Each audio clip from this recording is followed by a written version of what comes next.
일본이 도대체 무슨 죄를 지었길래 이 난리야? 한국으로 좀 휘어서 가면 안 되는 거야? 주택을 붕괴시켜버릴 정도로 강력한 위력을 가진 태풍 산산이 일본에 접근하면서 산사태로 일가족이 매몰되는 사건까지 발생하고 있는데요. 지옥 같은 상황에 하다못해 한국 탓까지 하는 일본인들도 생기기 시작했습니다. 여기 일본 시청 재난관리과의 한 직원이 태풍으로 비상근무를 하면서 한국만 생각하면 참을 수가 없다며 커뮤니티에 글을 올렸는데요. 바로 들어보겠습니다. 안녕하세요. 저는 일본 가고시마 시청 재난관리과에서 근무하는 25살 사토 유키입니다. 요즘 일본은 정말 이러다가 나라 자체가 통째로 날아가는 거 아닌가 싶을 정도로 연일 부정적인 기사만 나오고 있는데요. 그 때문에 재난관리과에서 일하고 있는 저도 며칠 내내 신경이 곤두서 있었어요. 이런 현실에 대해 누군가는 쓴소리를 해야 할 것 같아서 각오를 하고 컴퓨터 앞에 앉았습니다. 그날 출근했을 때도 사무실의 분위기가 심상치 않았어요. 모두들 컴퓨터 화면을 뚫어지게 보며 긴장된 표정을 짓고 있었습니다. 제가 책상에 앉자마자 과장님이 다급히 다가오셨어요. 태풍 산산이 예상보다 빠르게 발달하고 있다며 지금 바로 대책회의에 들어가야 한다고 하셨죠. 과장님의 말씀에 저는 급히 노트북을 들고 회의실로 향했습니다. 회의실에 들어서자 이미 많은 동료들이 모여 있었어요. 사실 다들 비상근무 체제에 들어갔기 때문에 모두들 피곤한 표정이 역력했죠. 대형 스크린에는 태풍의 이동 경로가 표시되어 있었고 기상청에서 실시간으로 전송되는 데이터가 계속해서 업데이트되고 있었습니다. 과장님이 회의를 시작하셨어요. 여러분, 상황이 심각합니다. 태풍 산산의 중심 기압이 급격히 낮아지고 있어요. 현재 935헥토파스칼까지 떨어졌습니다. 이 말을 듣는 순간 저는 숨이 멎는 것 같았어요. 작년에 한국 서울시청 재난관리과로 연수를 다녀온 경험이 있는데 그때 배운 바로는 이 정도 수치면 역대급 위력의 태풍이라는 걸 의미하거든요. 한국에서 배운 지식이 이렇게 빨리 현실이 될 줄은 몰랐습니다. 과장님의 설명이 이어졌어요. 최대 풍속이 초속 60m에 달할 것으로 예상됩니다. 가고시마를 직접 강타할 가능성이 매우 높아요. 모두 마음 단단히 먹으세요. 그러나 그 말을 끝으로 과장님의 표정이 어두워지셨어요. 이어지는 과장님의 말씀에 저는 할 말을 잃었습니다. 그런데 중앙정부의 도움을 받을 수 없다고 말씀하시는 게 아니겠어요? 정부에서는 각자 도생이라며 각 시에서 알아서 조치를 취하라고 했다고 하셨습니다. 동료들의 얼굴이 하나둘 굳어가는 게 보였고 저도 마음이 무거워졌어요. 초속 60m라니 상상도 할 수 없는 위력이었는데 이걸 우리끼리 알아서 하라니 너무 당황스러웠죠. 회의가 진행되는 동안 제 머릿속에는 작년 한국에서의 기억이 계속 떠올랐어요. 작년 한국에서 기술교류 프로그램으로 서울시청 재난관리팀에 다녀왔던 적이 있거든요. 그 당시 서울시청에서 본 첨단 재난관리 시스템과 24시간 가동되는 통합관제센터 그리고 시민들의 높은 재난의식까지 그때 한국의 선진화된 시스템에 감탄했던 기억이 새록새록 떠올랐습니다. 사실 저는 처음에 한국에 기술 교류를 하러 간다고 했을 때 우리 일본의 우수한 조직력을 보여주면 되겠구나 생각했어요. 솔직히 한국의 재난 대응을 위해 배울 건 없다고 생각했거든요. 세월호 때 그런 국가적 재난이 있었음에도 수많은 아이들이 죽었고 불과 2년 전 이태원 참사도 있었잖아요. 그렇게 허술하게 안전관리를 하는 나라에 도대체 뭐 배울 게 있나 싶었습니다. 그런데 막상 서울시청 재난관리팀에 가봤더니 그 이후로 바뀐 건진 모르겠지만 획기적인 기술 발전으로 저희 일본 공무원들은 한마디도 하지 못하고 한국 기술을 배우느라 정신이 없었던 기억이 났어요. 그때 제가 한국에 다녀왔다는 걸 기억하는 과장님이 유키 씨 작년에 한국에 다녀왔다고 했지 혹시 참고할 만한 대응 방안이 있나요? 라고 물어보셨죠. 저는 한국에서는 AI 기반 재난 예측 모델을 활용해 정확한 피해 예상 지역을 파악하고 있었던 게 기억났고 그 시스템을 토대로 실시간으로 시민들에게 재난 정보를 전달하는 프로그램을 활용하면 어떨까 제안드렸습니다. 과장님은 한국에 다녀온 후로 우리도 비슷한 시스템을 구축해두었다고 그걸 활용해서 시민 대피 계획을 세워 바로 결제를 올리라고 하셨죠. 어깨가 무거웠지만 큰 재난 상황에서 하나하나 재고 따질 시간이 없었고 최선을 다해 시민들을 돕고 싶다는 생각만 가득했어요. 회의가 끝나고 자리로 돌아와 컴퓨터 앞에 앉았습니다. 화면에는 계속해서 태풍 산산의 움직임이 업데이트되고 있었고 저는 깊은 숨을 내쉬고 한국에서 배운 내용들을 하나하나 떠올리며 대피 계획 수립에 착수했어요. 상황실의 대형 스크린에는 태풍의 이동 경로가 실시간으로 업데이트되고 있었습니다. 중심 기압 935헥토파스칼에 최대 풍속 초속 50m 그리고 최대 순간 풍속 초속 70m. 이 숫자들이 의미하는 바를 생각하니 등골이 오싹해졌어요. 최대한 빨리 계획을 세워야겠다고 생각하는 찰나 NHK에서 긴급 속보를 발표했습니다. 저희는 모두 그 속보에 귀를 기울일 수밖에 없었어요. TV에서는 아나운서가 긴장된 목소리로 말하고 있었습니다. 저는 순간 멍해질 수밖에 없었어요. 대피 계획이 필요나 있을까 싶었죠. 아마미 지방을 포함해 가고시마현에서는 일부 주택이 붕괴할 정도인 최대 순간 풍속 초속 70m의 강한 바람이 불 것으로 예상된다고 하더라고요. 주택이 붕괴될 정도라니 머릿속이 하얘졌어요. 상상도 할 수 없는 위력이었습니다. 그때 과장님이 다급히 전화를 받으시곤 기상청에서 특별경보를 발표할 예정이라며 우리도 비상대책을 세워야 한다고 하셨죠. 저는 알 수 없는 오싹한 기분에 소름이 돋았어요. 가고시마현에는 지금까지 경험하지 못한 폭풍과 높은 파도 그리고 해일이 예상되었어요. 최대 경계가 필요한 상황이었고 저는 컴퓨터 앞에 앉아 재빨리 대피소 현황을 점검했어요. 수용 가능 인원과 비상 식량 그리고 의료용품 등을 확인하면서도 혹시나 하는 마음에 머릿속으로는 계속해서 최악의 시나리오를 그려보고 있었습니다. 그러던 그때 갑자기 휴대폰이 울렸어요. 엄마였죠. 엄마는 도대체 태풍이 왜 일본으로 계속 오는 거냐고 한국으로 우회할 가능성은 없냐고 물었습니다. 공무원이니 좀 더 빠른 정보를 아는 거 아니냐면서 말이죠. 저는 속보 나오는 거랑 거의 비슷하게 알 수 있다며 저도 별다른 방법이 없다고 말씀드렸어요. 그러자 엄마는 한숨을 푹 쉬시며 도대체 우리 일본이 왜 이렇게 시련을 겪는지 모르겠다며 답답해하셨어요. 저희 엄마는 정말 옛날 분이셔서 아무리 얘기해도 말이 통하지 않는데 정말 엄청난 극우 성향을 가지고 계세요. 한국을 정말 싫어하시죠. 안 그래도 얼마 전에 도쿄국제고등학교가 고시엔 야구에서 우승을 차지해 한국어 교과가 나왔을 때 정말 화를 많이 내셨어요. 일본에서 한국어 교과라니 미친 거 아니냐며 협회에 전화해서 따지기도 하셨죠. 엄마는 다른 부분에 있어서는 참 괜찮은데 한국 얘기만 나오면 이상하게 화가 많으셨어요. 제가 작년에 한국 출장을 갈 때도 얼마나 말리셨나 모르겠어요. 그래서 이런 얘기를 할 때면 최대한 빨리 화제를 돌리려고 하는 편이에요. 엄마에게 일단 바쁘다고 얘기하고는 엄마도 조심하라고 얘기하며 후다닥 전화를 끊었어요. 그러고는 다시 업무에 몰두하기 시작했죠. 그런데 문제가 하나 생겼습니다. 과장님이 말씀하셨던 일본 버전의 AI 재난 예측 모델이 전혀 작동하지 않았어요. 게다가 재난 메시지를 발송하는 프로그램도 먹통이었죠. 정말 이런 거 하나 제대로 정비해놓지 않은 정부가 원망스러웠습니다. 한국 정부였다면 미리 다 준비를 해놨겠죠? 그 사이 밤이 깊어갈수록 태풍의 기세는 더욱 거세졌어요. 기상청에서는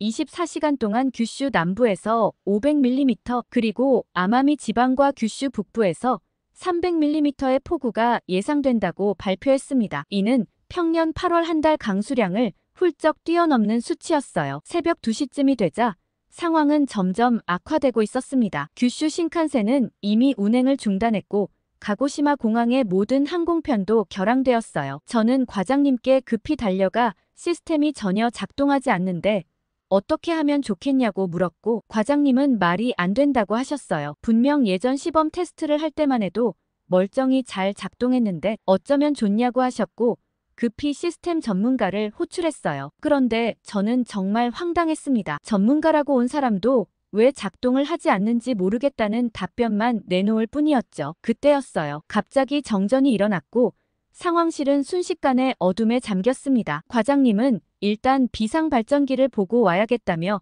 같이 확인하러 가자고 하셨고 저는 손전등을 챙겨 지하실로 향했습니다. 계단을 내려가는 동안 건물 전체가 흔들리는 것 같더라고요. 비상발전기실에 도착해보니 다행히 큰 문제는 없었어요. 곧 전원이 복구되었고 다시 상황 파악에 들어갔습니다. 그 시간은 새벽 4시였는데 믿을 수 없는 소식이 들려왔습니다. 뉴스 속보를 듣고 저희 모두는 충격에 빠졌어요. 아이치현 가마고리시에서 산사태가 발생해 한 가족이 매몰되었다는 거였죠. 70대 부부와 3, 40대 자녀들이 희생되었습니다. 그렇지만 원망스럽게도 태풍은 계속해서 일본 열도를 향해 북상하고 있었어요. 아침이 밝아올 무렵 잠시 바람이 잦아들었지만 저희는 더 긴장할 수밖에 없었습니다. 이는 태풍의 눈에 들어섰다는 뜻일 뿐 진짜 위험은 아직 오지 않았거든요. 태풍 산산이 가고시마를 강타한 지 6시간이 지났고 모든 직원들은 퇴근도 하지 못하고 울리는 전화들을 받느라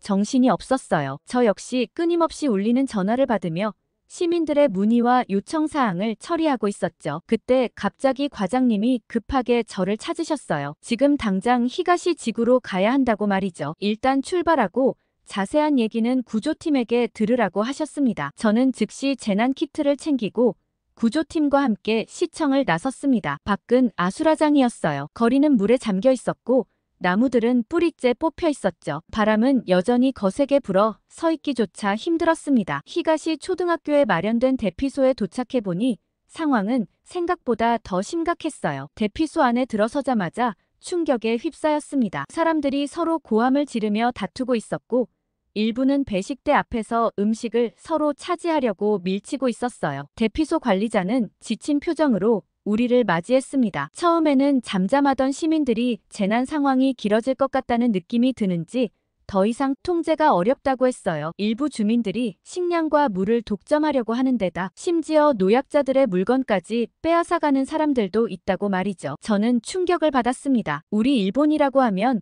늘 예의 바르고 남에게 패 끼치는 걸 극도로 싫어하는 사람들이라는 자부심이 있었거든요. 언제 어디서나 깍듯한 모습을 가지고 있다고 생각했죠. 그러나 재난 상황이 닥쳤을 때 그 대피소 안에 있는 사람들은 오로지 이기심에 불타있는 모습이 들었습니다. 이때야말로 재난 상황에서 서로 돕고 질서를 지켜야 할 때인데 부끄러운 생각이 들었어요. 대피소장님은 순진한 생각을 하고 있다며 과거 동일본 대지진 당시 이재민들이 상습적으로 성폭행을 당했던 일이 있어서 이번에 특히 신경을 많이 쓰고 있는데 인력이 부족해 쉽지 않다고 하셨습니다. 저는 한국에서 자료로 본 질서 정연한 대피소의 모습과 차원이 다른 일본 대피소의 모습에 충격을 받았어요. 일본이 이렇게 열악했나 싶은 생각이 들었거든요. 그때 과장님으로부터 긴급 전화가 왔어요. 유키 씨, 방금 시장님의 지시로 가고시마 전역에 대피 명령을 발령했어요. 히가시 지구를 포함해 총 5개 구역 30만 명에게 대피 지시가 내려졌고 긴급 재난 문자도 이미 3차례 발송했습니다. 라고 하셨죠. 과장님의 전화를 받고 휴대폰을 봤는데 긴급 재난 문자는 한 통밖에 오질 않았어요. 이마저도 말썽이네 싶었지만 한숨 쉴 시간도 없이 저는 즉시 대피소 관리자에게 이 사실을 알리고 추가 인원을 수용할 준비를 해달라고 요청했어요. 하지만 관리자는 고개를 저었습니다. 이미 수용 한계를 넘었고 더 이상은 불가능하다는 대답이었죠. 저는 급히 본부에 연락해 대피소 현황을 파악했습니다. 가고시마 시내에 총 50개의 대피소가 개설되어 있었고 수용 가능 인원은 15만 명이었어요. 하지만 이미 12만 명이 대피한 상태였고 앞으로 더 많은 인원이 몰릴 것으로 예상되었습니다. 비상식량과 물자 준비 상황도 확인했어요. 3일치 식량과 물이 준비되어 있었지만 이 상황이 장기화될 경우 부족할 것 같았습니다. 특히 일부 시민들의 이기적인 행동으로 인해 공평한 분배가 어려워지고 있었어요. 저는 한국에서 배운 대피소 운영 시스템을 적용해 보려 했습니다. 식량 배분 시스템을 체계화하고 자원봉사자를 모집해 질서 유지에 힘쓰려 했어요. 하지만 결과는 참혹했습니다. 대부분의 사람들은 자신의 안위만을 걱정할 뿐이었고 질서 있게 줄을 서는 것조차 거부했어요. 자원봉사자 모집도 쉽지 않았습니다. 한국에서 보았던 재난 대응 시스템의 효율성과 시민들의 협조적인 태도가 그리워졌어요. 한국 사람들은 오히려 위기 시에 더 잘 뭉치는 것 같았거든요. 사실 코로나 때도 자발적으로 방역 수칙을 지키기도 하고 태안 앞바다에 기름이 유출되었을 때도 전 국민이 자원봉사를 위해 태안으로 모였다고 하더라고요. 엄마는 매번 한국은 냄비 근성이 있다고 욕하셨지만 정작 이런 위기 상황에 하나로 모이지도 못하는 일본 사람들의 모습을 보며 실망만 가득했습니다. 그런데 저는 아까 긴급 문자가 한 통밖에 오지 않은 사태가 정말 걱정스러웠어요. 아니나 다를까 통신망 불안정으로 인해 정보 전달이 지연되는 바람에 긴급 재난 문자가 제때 전달되지 않아 일부 지역 주민들은 대피 명령을 늦게 받은 것 같았죠. 이로 인해 대피소로 향하는 도로가 더욱 혼잡해졌고 새로운 위험 상황이 발생하면 어쩌나 걱정까지 되더라고요. 저는 대피소에 있는 구조팀에게 현장 대응 방법을 최대한 상세하게 설명하고 도로로 나가봐야겠다고 생각했습니다. 그러나 도로 지휘를 채하지도 못한 채 또 다른 연락을 받아야 했어요. 히가시 지구의 한 아파트 단지가 침수 위험에 처했다는 신고가 들어왔거든요. 저는 즉시 다른 구조팀에 합류해 현장으로 향했습니다. 도착해보니 1층 전체가 이미 물에 잠겨 있었고 주민들은 건물 옥상으로 대피한 상태였어요. 하지만 구조보트가 부족해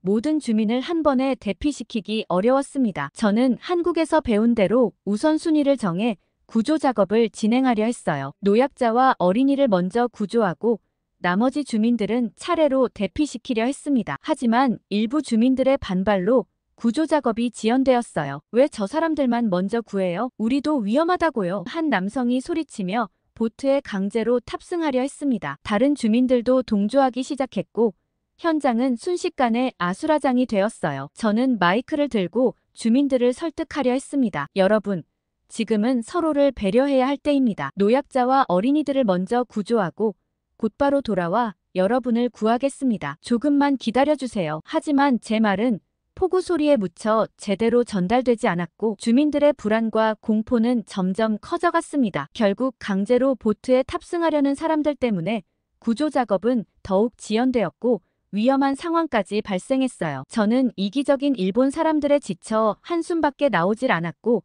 한국에서의 기억만 생생하게 떠올랐습니다. 사실 한국에 도착했을 때부터 저는 한국의 깔끔한 공항과 친절한 사람들에 깜짝 놀랐어요. 일본 사람들도 친절하긴 하지만 사뭇 다른 느낌이 들었거든요. 뭔가 더 진정성이 느껴지는 것 같았습니다. 엄마의 말과는 완전 딴판이었어요. 서울시청에서 제공한 차량을 타고 서울로 들어섰을 때 마치 미래 도시처럼 번쩍이는 건물과 아름다운 한강에 매료되었습니다. 저는 일본 도쿄보다 한국이 더 발전한 거 아닐까 싶은 생각이 들 지경이었죠. 그렇게 서울시청에 도착했고 재난관리과에서의 연수 첫날 저는 한국의 재난 대응 시스템에 완전히 압도되었습니다. 특히 실시간 재난정보 전달 시스템은 정말 놀라웠어요. 그렇게 빠르게 데이터 처리가 되는 게 너무 신기하더라고요. 제 휴대폰도 연락처에 넣어 재난 문자를 받아볼 수 있었는데 동시에 수많은 사람들에게 일제히 연락이 닿는 프로그램을 구축할 수 있는 한국 기술력이 대단하게 느껴졌습니다. 그러던 그때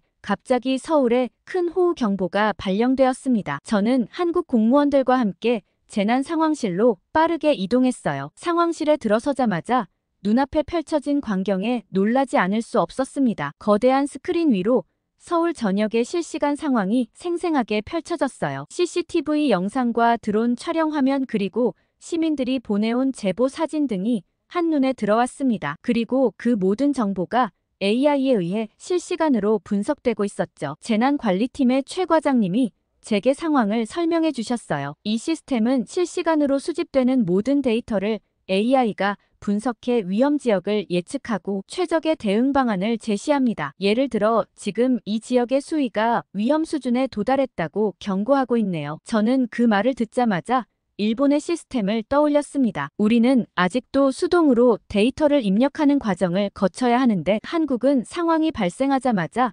AI가 직접 모든 과정을 자동화하고 있다는 게 놀라웠죠. 그때 갑자기 알람 소리가 울렸습니다. AI가 서울 북부 지역의 댐이 범람 위험에 처했다고 예측했고 최 과장님은 즉시 행동에 나섰습니다. 최 과장님이 재빨리 키보드를 두드리기 시작했더니 해당 지역 주민들에게 대피 문자가 발송되었고 인근 경찰서와 소방서에 비상 연락이 갔습니다. 동시에 시청 내 모든 부서에 상황 공유가 이루어졌어요. 불과 5분 만에 모든 초기 대응이 완료되었습니다. 저는 그 신속함에 입이 떡 벌어졌어요. 일본에서는 이런 과정에 최소 30분은 걸렸을 텐데 말이죠. 게다가 더 놀라운 점은 한국은 24시간 재난 대응 체계를 갖추고 있기 때문에 언제 어떤 상황이 발생하더라도 즉시 대응할 수 있다는 점이었어요. 그 말을 듣고 보니 상황실 한쪽에 침대와 샤워 시설이 마련되어 있는 게 눈에 들어왔어요. 직원들이 교대로 근무하며